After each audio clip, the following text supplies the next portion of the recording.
በመደበኛውና በትይዩ ገበያ መካከል ያለውን የውጭ ምንዛሪ ልዩነት ይበልጥ ማጥበብ ላይ መስራት እንደሚገባ በሕዝብ ተወካዮች ምክር ቤት የፕላን በጀትና ፋይናንስ ጉዳዮች ቋሚ ኮሚቴ አሳሰበ። የምንዛሪ ልዩነቱን ለማጥበብ ብሔራዊ ባንክ ያወጣው ፖሊሲ አለ። በገበያው እንዲወሰን ነው የተደረገው።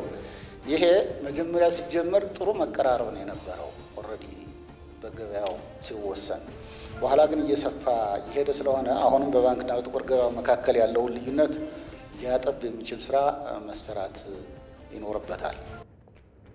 የአረንጓዴ አሻራ መርሃ ግብር የአካባቢ ስነ ምህዳርን እያስጠበቀ ስለመሆኑ ተገለጸ።